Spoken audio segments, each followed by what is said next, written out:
கண்டிப்பாக இன்ட்ரெஸ்ட் சம்லேருந்து ஒரு சம் வரும். அது சிம்பிள் இன்ட்ரெஸ்ட்டாக இருக்கலாம், காம்பவுண்ட் இன்ட்ரெஸ்ட்டாக கூட இருக்கலாம். டிஎன்பிசியில் கண்டிப்பாக ஒரு சம் வந்துடும். ஸோ இப்போ நம்ம பார்க்க போகிறது சிம்பிள் இன்ட்ரெஸ்ட்டில் அசல் கண்டுபிடிக்கிறதுக்கான சம்ஸ் தான் பார்த்துட்ருக்கோம். So question படிச்சிடலாமா?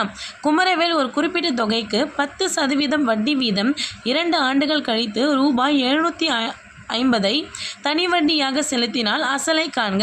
இந்த கொஷின் வந்து இப்போ ரீசன் 7th புக்கில் இருக்குது. ஸோ இந்த கொஷினில் என்ன கேட்குறாங்க அப்படின்னா, குமரவேல் வந்து ஒரு தொகைக்கு என்ன பண்ணுறாருன்னா 10% இன்ட்ரெஸ்ட்டில் 2 வருஷத்துக்கு கட்டுறாரு. எவ்வளோ கட்டுறாரு அப்படின்னா 750 ரூபா இன்ட்ரெஸ்ட் கட்டுறாரு. அப்போ அதோட அசல் என்னவா இருக்கும்? இந்த மாதிரி கொஷின்ஸ் கேட்டாங்கன்னா என்ன பண்ணலாம்?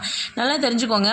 இன்ட்ரெஸ்ட் கண்டுபிடிக்க சொன்னாலோ இல்லை பிரின்சிபல் இல்லை நம்பர் ஆஃப் இயர்ஸ் இல்லை ரேட் ஆஃப் இன்ட்ரெஸ்ட், இந்த 4ல் எது கண்டுபிடிக்க சொன்னாலும் இந்த ஃபார்முலா எடுத்து எழுதிக்கோங்க. சிம்பிள் இன்ட்ரெஸ்ட் கண்டுபிடிக்கிறதுக்கான ஃபார்முலா I = PNR/100.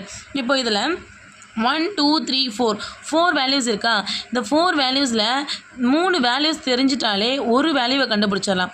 இப்போ இதில் இந்த 3 வேல்யூ தெரிஞ்சிச்சுன்னா கண்டிப்பாக R கண்டுபிடிக்கலாம்.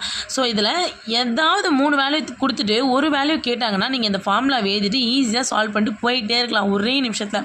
எப்படின்னு பார்த்துடலாமா?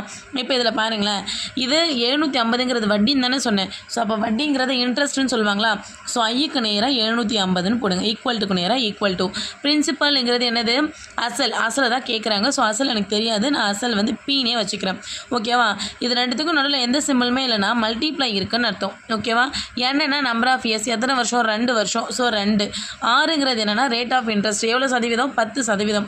ஸோ 10 டிவைடட் பை என்ன இருக்குது? 100. அதை அப்படியே போட்டுக்குவாங்க. ஒரு 0 கேன்சல் ஆகிடும்.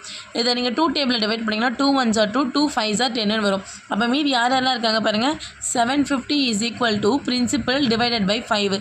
எனக்கு அசல் மட்டும்தான் வேணும். ஸோ டிவைடில் இருக்க 5 இந்த பக்கம் வந்துச்சுன்னா மல்டிப்ளை 5 வரும். ஸோ அப்போ 750 × 5 = பிரின்சிபல். அவ்வளோதான். இது நீங்கள் மல்டிப்ளை பண்ணிங்க அப்படின்னா உங்களுக்கு அசலோட வேல்யூ கிடச்சிரும். இப்போ இதை மல்டிப்ளை பண்ணி என்ன ஆன்சர் வருதுன்னு கமெண்ட்டில் சொல்லுங்கள்.